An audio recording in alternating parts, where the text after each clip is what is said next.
Hi everyone.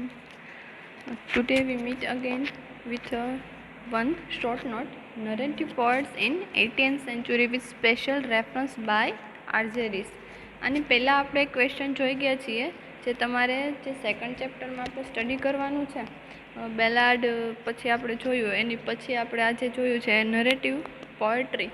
તો એમાં એના પોએટ્સ છે આની પહેલાં આપણે જીઓફ્રી ચોસરના ક્વેશ્ચન જોઈ ગયા. અહીંયા જે હવે નેક્સ્ટ જોવાનું છે એઝ અ શોર્ટ નોટ તરીકે આરજે રીસ છે એનો સ્પેશિયલ રેફરન્સ કઈ રીતે છે નરેટિવ પોએટ્સ તરીકે અલગ અલગ 18th સેન્ચુરીમાં એનો પોતાનો સ્પેશિયલ રેફરન્સ આપે છે.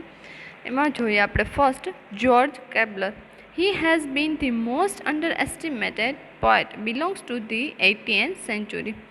એ જ્યોર્જ કેબ્લર છે 18મી સદીના સારા એવા આપણે કહીએ ને કે મોસ્ટલી એટલે વધારે પડતા એવા પોએટ હતા જે અંડર એસ્ટિમેટ એમાંથી એ બિલોંગ કરે છે. And in the beginning of his life he had to face a lot of poverty. એની સિચ્યુએશન ત્યારે કેવી હતી તો કે એણે પોવર્ટી એટલે ગરીબાઈનો એવો સમય જોયેલો હતો, એવું એણે સિચ્યુએશન ફેસ કરેલી છે. Later on he worked as a clergyman. એ પછી એનો સમયગાળો એ કઈ રીતે પસાર કરે છે તો કે એ એક ચર્ચ હોય એમાં આપણે કહીએ ને બિશપ ક્લર્જીમેન એવી રીતે એમાં ચર્ચમાં પછી પોસ્ટ આવે. આપણે હિન્દુ ધર્મ છે તો હિન્દુઇઝમમાં શું હોય તો કે આપણે મંદિર હોય તો મંદિરમાં આપણે પૂજારી હોય, એવી રીતે ચર્ચ હોય તો ચર્ચમાં શું હોય ક્લર્જીમેન એટલે પાદરી હોય. એવી રીતે એણે વર્ક કરેલું છે. During this time he wrote the poems and published in the Parish Register and the Borough. હવે અહીંયા શું કીધું છે એને તો કે એ સમયગાળા દરમિયાન એણે પોએમ લખેલી છે અને એ પબ્લિશ કરેલી છે. ત્યારે એ દરમિયાન એના બેયના નામ આપેલા છે, એક છે the Parish Register and second one is the Borough. એટલે કે ખરેખર આમ આખું મ્યુનિસિપાલિટીવાળું એરિયા હોય ને એવું સિટી છે એનું આમાં નામ છે, એટલે એણે એની પોએમના બંનેના ટાઇટલ એવા આપેલા છે. These poems are a mixture of description and narrative.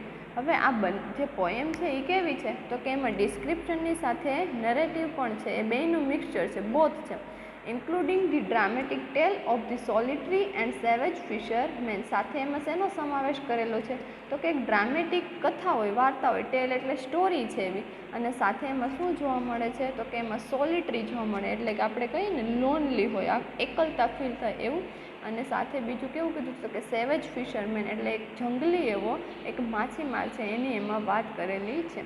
He is a very individualistic poet. George કેબ્લર છે એ કેવા છે તો કે પોતે ઇન્ડિવિડ્યુઅલિસ્ટિક એટલે આપણે કહીએ ને કે વ્યક્તિગત રીતે એક એવા કવિ તરીકે રજૂ થાય છે. He was not affected by the romantic revival or classical style of 18th century. તો કે પોતે એવા વ્યક્તિગત રીતે એક એવા કવિ તરીકે સફળ આવે છે, સામે પ્રેઝન્ટ થાય છે, પણ એની સામે કોઈ એવું અફેક્ટ નથી થતું. કોનું તો કે જ્યારે રોમેન્ટિક રિવાઇવલ થાય છે ત્યારે, અને જે ક્લાસિકલ સ્ટાઇલ 18મી સદીની તો એનાથી કોઈ એવી રીતે એને અસર નથી. His subjects were mostly taken from the lives of ordinary people who lived in these small country towns. એનો સબ્જેક્ટ છે એ કેવો છે તો કે એનો વિષય છે ને મોટે ભાગે કોઈ કન્ટ્રી ટાઉન હોય એમાં નાના નાના એવા એરિયા હોય એમાં દેશ છે એમાંથી લીધેલા છે. અને એ પણ કેવા તો કે જે સામાન્ય લોકો છે એનું જીવન કેવું છે, એની જિંદગી કેવી છે, એવા એના મોસ્ટલી સબ્જેક્ટ લીધેલા છે. હી હેડ મોર ફિલિંગ ફોર સોશિયલ જસ્ટિસ. અને એને સૌથી વધારે એને કેવી ફિલિંગની વાત કરી છે તો કે સામાન્ય રીતે એવા સામાજિક એવા ન્યાય માટે જ એણે એના સબ્જેક્ટ લીધેલા હોય છે. નેક્સ્ટ સેકન્ડ જે છે એ આપણે પોએટ જોઈએ તો કે કોણ જોવાના છે તો કે વિલિયમ વર્ડસવર્થ.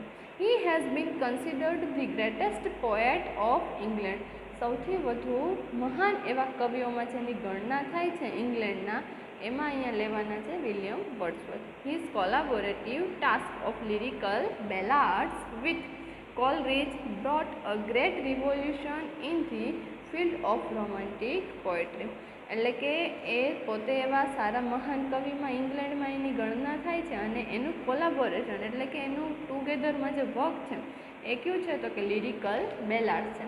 અને એણે કોલરીજ પાસેથી શું તો કે એમાં એણે ગ્રેટ રિવોલ્યુશન એટલે એવી કોઈ ક્રાંતિ લીધેલી છે મહાન એવી, અને એમાં એણે એનું આ રોમેન્ટિક પોએટ્રી તરીકે લિરિકલ બેલાડ્સ રજૂ કરેલું છે. His The Prelude has been known as the most philosophical and autobiographical poem. એના પછીની એની પોતાની એક પ્રિલ્યુડ કરીને કવિતા પોએમ છે.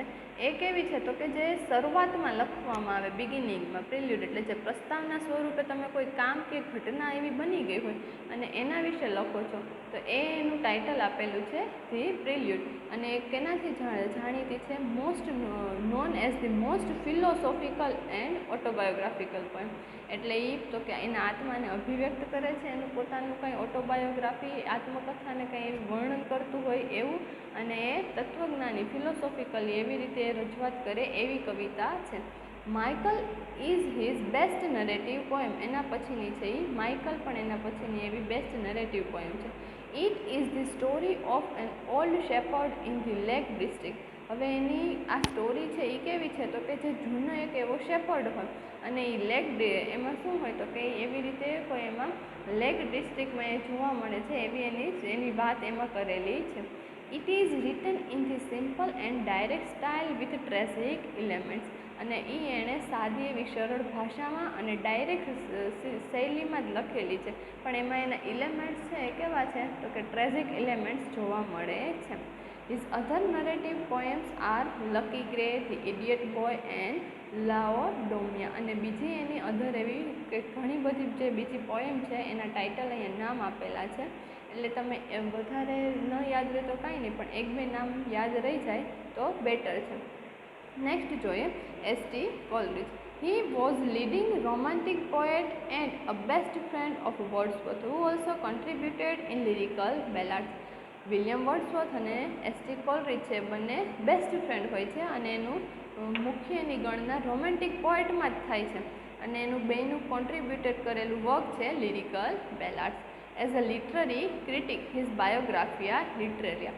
હવે એણે એઝ અ લિટરરી ક્રિટિક જ્યારે એણે એક વર્ક લખેલું છે એનું નામ છે બાયોગ્રાફિયા લિટરેરિયા. એનું ઉત્કૃષ્ટ, એનું કહીએ ને આપણે ઉત્તમમાં ઉત્તમ, અદ્ભુત એવું એક એનું ક્રિટિકલ વર્ક છે.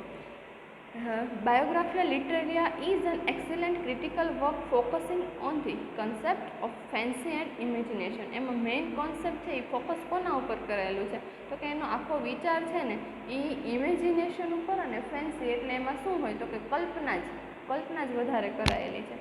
He was also a philosopher and theologian. એ કેવા છે તો કે એ ફિલોસોફર હોય છે, પોતે તત્વજ્ઞાની પણ છે અને થિયોલોજિયન છે. થિયોલોજી એટલે ખરેખર આપણે જેને ધર્મશાસ્ત્ર કહીએ તે. His excellence lies in application of supernatural machinery in his poetry. હવે આ એનું એક અદ્ભુત એવું એણે જે વર્ક લખેલું છે બાયોગ્રાફી લિટરેરિયા, તો એમાં એણે શું વાત કરી છે તો કે એમાં એક્સિલન્સ લાઈઝ એટલે કે એમાં કંઈક એવું જૂઠાણું, એટલે એમાં સૌથી વધુ શું છે તો કે એણે આપણને શું એનો મેઇન કન્સેપ્ટ શું છે કે એમાં ફેન્સી અને ઇમેજિનેશન જ છે. તો તમારે કોઈ ફેન્ટસી એટલે તમે કોઈ કલ્પના કરો છો તો એ કલ્પના જસ્ટ તમે વિચારતા જ હોય એમ કે ભાઈ ચલો સપોઝ કે આપણે ફોર એક્ઝામ્પલ લઈએ કે હું બેઠી હોય અને બેઠા બેઠા મને એવા વિચાર આવે કે ઓહો હું સ્વિટ્ઝરલેન્ડમાં પહોંચી ગઈ, તો એ બધું શું છે તો કે તમે જસ્ટ ઇમેજિન કરો છો. તમે અહીંયા પ્રેઝન્ટ તમે મેન્ટલી રીતે અને ફિઝિકલી રીતે, તમે ફિઝિકલી રીતે અહીંયા છો પ્રેઝન્ટ, પણ તમે મેન્ટલી ક્યાં પહોંચી ગયા તો કે સ્વિટ્ઝરલેન્ડ. એટલે આ શું છે તો કે એ લાઈઝ એટલે ખોટું બતાવેલું છે. In application of supernatural machinery in his poetry, એટલે એની કવિતામાં એવા સુપરનેચરલ મશીનરી કે જે કેવા છે તો કે વાસ્તવિક આપણને એ દેખાતા નથી હોતા એમ, એટલે સુપરનેચરલ, આપણે સુપરનેચરલ પાવરની આની પહેલાં પણ વાત કરી ગયા છે એક question. The rime of the ancient mariner. હવે એનું બીજું વર્ક છે ફેમસ એવું rime of the ancient mariner. Is an excellent ballad. એ પોતે એ બેલાડ છે of having mysterious and exciting story with a philosophical depth of combat between good and evil. હવે અહીંયા જે rime of the ancient mariner છે એમાં એક નાવિક તરીકે એની પોતાની જિંદગીની આમાં બતાવે છે. એ પોતે એવી રીતે યાત્રાએ જાય છે એક ઓલ્ડ મેન તરીકે, અને ત્યારે પછી એની સાથે જે બને છે એટલે આમાં ખરેખર એમાં રહસ્ય શેનું હોય છે તો કે મિસ્ટીરિયસનેસ કઈ બાબતમાં જોવા મળે છે તો કે જેમાં ફિલોસોફિકલ ડેપ્થ છે એટલું ઊંડું છે જે અને બીજું કે એમાં કોની વચ્ચે તો કે સારું અને ખરાબ એટલે ગુડ એટલે સારું અને એવી રીતે આપણે જેને ખરાબ દુષ્ટ કહીએ એવું તો એ બંને વચ્ચેની કોમ્બેટ જોવા મળે છે. કોમ્બેટ એટલે શું તો કે આપણે જેને ફાઇટ કહીએ લડાઈ કહીએ એમ. His other poems Christabel and Kubla Khan are also excellent poetry અને એની ક્રિસ્ટાબેલ અને કુબલા ખાન છે બંને પણ એક્સિલન્ટ એવી પોએટ્રી છે. નેક્સ્ટ ક્રિટિકમાં પોએટમાં જોવાના છે Lord Byron. He has been the poet of rebel. Lord Byron છે એ કેવા કવિ તરીકે આપણે એને ઓળખીએ છીએ તો કે જે એઝ અ રિબેલિયન હોય એટલે કે જે બળવો વધારે કરે છે એ. Is Don Juan is a work of almost epic grandeur. એ એનું વર્ક છે ડોન જુઆ એ તો કે એનું આ વર્ક છે ને એ એક મહાકાવ્ય જે આપણે ગ્રાન્ડિયર એવું કહીએ તો કે એમાં સૌથી વધુ ભવ્યતા જોવા મળે એવા વિચારોવાળું એપિક છે. He is the island tales the story of the famous mutiny. અને એનું જે આઇસલેન્ડ છે એ એની કેની વાત કરે છે એમાં તો કે એક એવી વાર્તા કરે છે કે જેમાં પ્રખ્યાત એવી મ્યુટિનિટી એટલે શું તો કે તમે કોઈ સત્તા માટે થઈ અથવા તો કોઈ બીજાની સામે આવી રીતે કંઈ લડવા માગતા હોય તો તમે શું કરો તો તમે ઓપનલી એની સામે રિબેલ કરો છો એટલે કે તમે બળવો કરો છો. આપણે ફોર એક્ઝામ્પલ આપણે એવું કહીએ કે પહેલાંના ગાંધીજી હતા ત્યારે ઘણા બધા આંદોલન થયા એવા આવા રિબેલ ઘણા બધા થયા. બળવો થાય, હિંદ છોડો થયું તો આ બધી એ સમયે ત્યારે શું હતું ગાંધીજીએ એક નિયમ રાખ્યો હતો. શું રાખ્યો હતો તો કે એ એમ કહે કે ભાઈ મારે કઈ રીતે લડવું છે તો કે જસ્ટિસ મળવો જોઈએ પણ કઈ રીતે તો ગાંધીજી નોન વાયોલન્સ અપનાવતા કે અહિંસામાં એમ એવે. અને અહીંયા જ્યારે લોર્ડ બાયરન વાત કરે છે તો એ એવી જ વાત કરે છે રિબેલની જ પણ છતાં એ શું તો કે મ્યુટિનિટીની સાથે એટલે એની સ્ટોરી છે ને વધારે ફેમસ છે. નેક્સ્ટ છે John kits. He has bin famous as a poet of beauty. John kits છે એ એની કવિતામાં એની સુંદરતા માટે સૌથી વધુ ફેમસ છે. His poetry is always full of sadness and shortness of life.